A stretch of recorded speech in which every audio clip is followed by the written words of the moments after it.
প্রিয় দর্শক, এটি নিউজ টিভি নিয়মিত আয়োজন ইয়াং নাইটে আপনাদের সবাইকে স্বাগতম জানাচ্ছি। আমি অনিক খান। আর প্রিয় দর্শক, আপনারা জানেন আমাদের এই অনুষ্ঠানে আমরা সবসময় আমন্ত্রণ জানাই বাংলাদেশের অসাধারণ সব তরুণদেরকে তাদের অসাধারণ সব কার্যক্রম নিয়ে কথা বলতে। এবং ভেরি ফর্চুনেটলি ইনাফ আমরা এমন অনেক অতিথি পেয়ে যাই যাদেরকে আমাদের বারবার ডাকতে হয়। তেমনই একদল তরুণ আজকে আছেন আমাদের সঙ্গে, যাদেরকে আমরা এর আগেও একাধিকবার আপনাদের সামনে উপস্থাপন করেছি এবং এবারও করছি। তার আগে বলে রাখি যে আমরা সাধারণত একটা কথা ইদানিং একটা কথা খুবই শুনি যে ভাই এই যুগের ছেলেপুলেরা কি করে, সবার জবাব হয় কি আর করে, ফেসবুকিং করে। এবং ফেসবুকে তারা কি করে, এই মেয়েদের সুন্দর ছবি দেখলে লাইক টাইক দেয়, ইনবক্সে মেসেজ পাঠায়, আর এই দুষ্টামি করে আর কি। এবং এই দুষ্টামিগুলো কি ধরনের, তার ভিতরে একটা এক্সাম্পল হচ্ছে কি তারা মাঝে মধ্যে এই গরিব মানুষদের ভিতরে শীত বস্ত্র দান করে আর এই আমটাম খাওয়ায় বাচ্চাদেরকে। এবং ভেরি ইন্টারেস্টিংলি এই কাজটি যারা করে তাদের নাম হচ্ছে কি আমরা খাঁটি গরিব, একটি ফেসবুক গ্রুপ। এই আমরা খাঁটি গরিব একদম খেলার ছলেই, কিন্তু তাদের নামটার মতনই একটি খেলার ছলে একটি গ্রুপ করেছিল ফেসবুকে। বন্ধুরা মিলে এখানে গল্প করতো, বিভিন্ন রকমের আনন্দ ফুর্তি করতো, জোক শেয়ার করতো। এবং ওখান থেকেই তারা যখন দেখলো যে এক নিমিষে এই দলটা অনেক বড় হয়ে যাচ্ছে, অনেকেই এখানে যোগ দিচ্ছেন, এই সংগঠনটাকে কিভাবে কাজে লাগানো যায় সেটা চিন্তা করতে গিয়ে তারা শুরু করলেন। 2009 ঘটনা। তারা চিন্তা করলেন যে আমরা হয়তো বা শীত বস্ত্র দান করতে পারি গরিব মানুষদের ভিতরে। এবং তখন থেকে এটা শুরু, তারা আর পেছনে ফিরে তাকায়নি। প্রতি বছরই শীতকালে তারা গরিবদের মাঝে, যারা দুস্থ মানুষদের মাঝে তারা শীত বস্ত্র বিতরণ করে যাচ্ছে শীতকালে। এবং গ্রীষ্মকালে তারা যেটা করছেন সেটা হচ্ছে গিয়ে পথ শিশুদের মাঝে আম বিতরণ করছেন, যেটাকে তারা বলছেন আম উৎসব। এবং সেই আমরা খাঁটি গরিব গ্রুপের প্রতিষ্ঠাতা রাকিব কিশোর আছেন আজকে আমাদের সঙ্গে, এবং আছেন সেই গ্রুপের একজন অ্যাডমিন রেদওয়ান রিদন। তারা এর আগেও ইয়াং নাইটে এসেছেন। আপনাদেরকে ইয়াং নাইটে আরেকবার স্বাগতম কিশোর এবং রিদন। আমি তো অনেক কথা বলে দিলাম আমরা খাঁটি গরিব নিয়ে, তারপরেও আমাদের দর্শকদের উদ্দেশ্যে আরেকবার যদি রাকিব কিশোরের প্রতিষ্ঠাতা হিসাবে আমরা খাঁটি গরিব এই গ্রুপটা নিয়ে যদি একটু বলেন। আসলে আমাদের এই গ্রুপটা মূলত শুরু হয়েছিল এমনিতে যাকে বলে ফান করার জন্য, আনন্দ করার জন্য। আপনি যেটা বললেন সেটা আমারও কথা, যে অনেকে যখন একসাথে হলো তখন আমরা চিন্তা করেছি এতগুলো জনগোষ্ঠীকে একত্র করে যদি কিছু করা যায়। আলটিমেটলি আমরা আমাদের ফ্রেন্ড লিস্ট হয়তো অনেক বেশি বা অনেক বড়, কিন্তু আমরা ওদের নিয়ে কখনো কিছু করতে পারি না। একটা দল বা একটা সমষ্টিকে যদি কোনো একটা কাজে লাগানো যায়, সেই চিন্তা থেকে কিন্তু এই চিন্তাটা এসেছে। কারণ আমরা সবাই চাই ভালো কিছু করতে, সবার মনে একটা আশা থাকে যে কিছু একটা ভালো কাজ করতে পারতাম, জীবনে কিছুই করিনি, কিছু একটা ভালো কাজ হয়তো যদি করতে পারতাম। ওই চিন্তা থেকে মূলত এই ধারণাটা তৈরি। তো সবাইকে একত্র করে জাস্ট আমরা হয়তো বা খুব বেশি ভালো কাজ করতে পারি না, অল্প কিছু ভালো কাজ করার চেষ্টা করতেছি, যেটা অন্যদের জন্য উদাহরণ হিসেবে তৈরি থাকবে। এখান থেকে যেন অন্যরা আরো কিছু ভালো কাজ করার অনুপ্রেরণা পায়। সেখান থেকেই শুরু, সেই 2009 থেকে আজকে 2013। এবং আপনাদের এই পথ পরিক্রমাটা যদি আমি একটু ছোট করে বলি, যে আপনারা 2009 সালে গ্রুপটা করেছিলেন, 2010 সালে প্রথম শীত বস্ত্র বিতরণ করেন। এবং আপনাদের এই আম উৎসব, যেটা আমাদের মূলত আজকের আলাপ, সেটা প্রথম করেছিলেন সম্ভবত 2010-এ। 650 জন বাচ্চাকে আপনারা শুধুমাত্র ঢাকার 2010 সালের ঘটনা, এটা মাত্র 650 জন বাচ্চাকে আপনারা আম বিতরণ করেছিলেন 2010 সালে। আসলে এটা ঢাকায় হয়েছিল শুধুমাত্র একটা কারণে, কারণ আমাদের গ্রুপে যারা পরিচিত, আমরা যারা বন্ধু বান্ধব ছিল সবাই ছিলাম ঢাকা বেস, এবং তখন এটা কোনো প্ল্যানও ছিল না ঢাকার বাইরে করার, বা কোথাও কোনো প্ল্যান ছিল না। এক্স্যাক্টলি। এবং ওই ছোট উদ্যোগ থেকে আজকে 2013 সালে এসে এবার আপনাদের টার্গেট হচ্ছে প্রায় 7,500 বাচ্চাদেরকে, পথ শিশুদেরকে আপনারা আম বিতরণ করবেন। এবং এটা শুধু ঢাকায় এখন ইয়ে না, বিভাগীয় শহরে ঢাকা, চিটাগাং, খুলনা, রংপুর, সিলেট। ওয়ান্ডারফুল। রিদন, আপনার কাছে আমি জানতে চাই এই জায়গায়, যে আমরা সাধারণত জানি যে বাংলাদেশে সমবায় সমিতি আর চ্যারিটি অর্গানাইজেশন বেশিদিন টিকে না, কারণ ভলেন্টিয়ারি, ওখানে টাকা পয়সা না গাজাম লাগা, আর এখানে ভলেন্টিয়ারির আমাদের যে কি বলবো ইচ্ছা, এটা থাকে না বেশি দিন। আপনারা 2009 থেকে এখন পর্যন্ত লেগেই নাই, ক্রমাগত আপনারা প্রসারিত হচ্ছেন আরো। এই শক্তিটা কোথা থেকে পান আপনারা? শক্তিটা বেসিক্যালি খুবই অনেস্টলি বলে তারুণ্যের শক্তি। অ্যাটলিস্ট আমরাও যদি ভুলে যাই, এই যেটা বলে যে ভলেন্টারি ইচ্ছা খুব বেশি দিন থাকে না, হয়তো আমাদের ব্যক্তিগত কাজের ঝামেলা বা অনেক টান্না পূরণের মাঝখানে আমরা হয়তো একটু মনে মনে হয়তো আশঙ্কা করি যে আচ্ছা এই বছর কোনো চাঁদা পার করে দেই, করবো না। কিন্তু যেটা হয় যে আমরা করতে না চাইলেও আলটিমেটলি মে, জুন, এই মাসটার সময় যখন চলে আসে গরমকালে, তখন ওই যেই ছোট ছোট কিছু যাদেরকে নিয়ে আমরা কাজ করতাম, সেই ছোট ছোট গ্রুপগুলো বা মানুষগুলো, তারাই তখন ক্রমাগত প্রেশার দিতে থাকে যে ভাইয়া জুন মাস তো চলে আসলে এবার আম উৎসব হবে না, বা এই শীত তো চলে আসলে এবার কি শীত বস্ত্র দিব না। তো ফলে আলটিমেটলি তখন আর পিছিয়ে থাকা যায় না, ওই তারুণ্যের শক্তি থেকে আলটিমেটলি আমাদেরকে তখন উদ্দীপ্ত হতে হয়। ওর কথা প্রেক্ষিতে একটা ছোট উদাহরণ দিই, যেমন এবারে আমাদের কিন্তু মানে আমাদের এবার আমোৎসব করার কথা ছিল, মানে এখন যেটা আছে যে 5টাতে করার কথা ছিল না, ছিল হচ্ছে একটা কম 4টাতে করার কথা ছিল।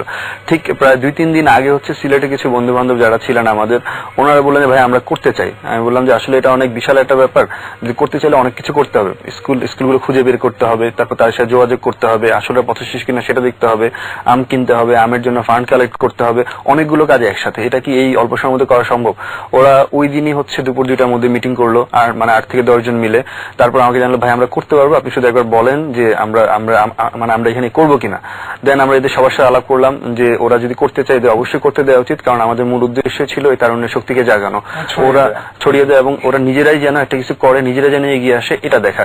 অর্থাৎ নিজেরা যেহেতু উৎসাহ পাচ্ছে অবশ্যই আমরা সিলেটে করবো, এবং আলটিমেটলি এখন আমরা সিলেটে করতেছি এবং ওরা ফুল ফোর্স নিয়ে তারা সিলেটে এখন ঝাঁপিয়ে পড়তেছে। সিলেটে এখন আমোৎসব হবে।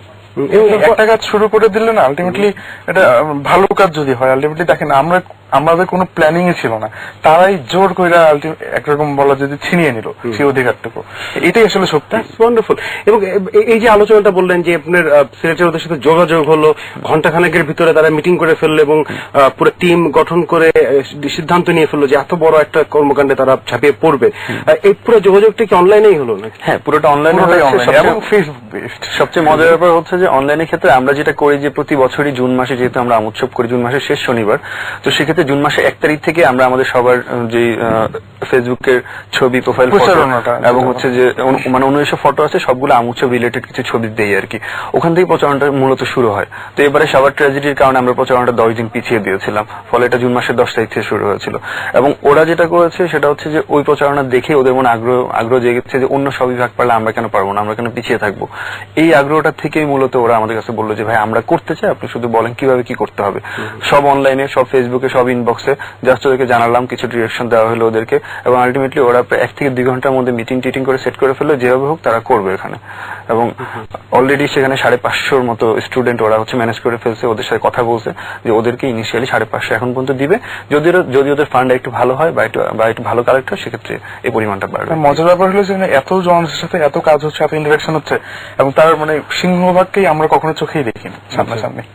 পুরোটাই এই অনলাইন ভার্চুয়ালি কথা হয়েছে, দেখা হয়েছে, প্ল্যানিং প্লটিং সবকিছুই অনলাইন বেসড, সবই ভার্চুয়াল, কিন্তু কাজটা খুবই রিয়েল। কাজটা খুবই রিয়েল।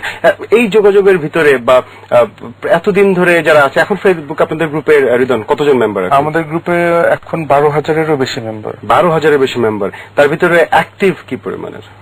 অ্যাক্টিভ অ্যাকচুয়ালি ওইভাবে বলা মুশকিল যে আসলে কি অ্যাক্টিভ না। তবে একদম যদি ফিল্ড লেভেলে যারা সরাসরি কাজ করে এরকম ক্ষেত্রে হয়তো 200, কিন্তু একটা মেন্টাল সাপোর্ট এবং বিভিন্ন ভাবে পোস্ট, লাইক, আর্থিক যে কোনো ভাবে হোক, এইটা আসলে মেজার করা সম্ভব নয়, কারণ অনেক ছড়ায় সেটা। এক্ষেত্রে দল কিন্তু দুইটা, একটা হচ্ছে যে কেউ একজন কাজ করবে আমি তাকে সাপোর্ট দিব, আর একজন হচ্ছে আমি নিজে উদ্যোগী হয়ে কাজ করব। নিজে উদ্যোগী হয়ে কাজ করার মানে সংখ্যা যেটা বলে 200, 250, 300, এরা হচ্ছে নিজে উদ্যোগী হয়ে কাজ করবে। বাট ওই 300 যখন কাজ করবে ওদেরকে 3000 সাপোর্ট দিবে। তো এই 3000 এবং 300 সাপোর্ট দিলে ওদের হচ্ছে ফ্রেন্ড সার্কেল, তারপর হচ্ছে ক্ষেত্র পরিসীমাটা একটু বেড়ে যায়। ফলে আলটিমেটলি আমাদের হয়তো অ্যাক্টিভ মেম্বার, যে হিডেন অ্যাক্টিভ মেম্বার কত এটা আমরা নিজেরা জানি না। এই টোটাল মেম্বার, ইন্ডিভিজুয়াল মেম্বার আছে হয়তো বা যা বলে রেদওয়ান 12,000 ওরকম আছে, কিন্তু হিডেন মেম্বার বা হিডেন অ্যাক্টিভ মেম্বার এটা কত আমরা আসলে জানি না। আমাদের জানার কোনো প্রয়োজন নাই, কারণ ওরা নিজেরা কাজ করতেছে। আমরা এটাই চেয়েছি যে ওরা নিজেরা নিজেদের শক্তি দিয়ে কাজ করুক, এবং সেটাই হচ্ছে দুঃখের বিষয় এটা একটা যে আমাদের একটা ছোটখাটো ব্যর্থতা বলতে পারেন যে এত মানুষ কাজ করতে চায়, আমরা কাজ দিতে পারি না। হয়তো অনেকে বল ভাই আমি ওই দিন কাজ করতে চাই এবং থাকতে চাই, আমি কি করবো। এখন দেখা যায় যে আমাদের যেহেতু মানে সীমাটা একটু সীমিত, আমাদের পরিক্রমাটা, তো ফলে সবাইকে আসলে ওইভাবে ইনভলভ করাও হয় না, কারণ ক্রাউড হয়ে যায়। ফলে আমরা কাজেও লাগাতে পারতেছি না, যে এত মানুষ কাজ করতে চায় কিন্তু আমরা কাজে লাগাতে পারছি না। তো এটা ভালো হয়েছে, সবাই নিজে উদ্যোগী হচ্ছে, নিজে কাজ করছে। এই ধরনের ছোটবেলা আমরা যে আমার ভিতরে একটা গল্প পড়েছিলাম, একটা শাকও বানানোর গল্প, যে যারা টাকা দিয়ে সাহায্য করতে পারছে তারা টাকা দিয়ে করছে, কেউ কায়িক শ্রম দিচ্ছে, কেউ বুদ্ধি দিচ্ছে।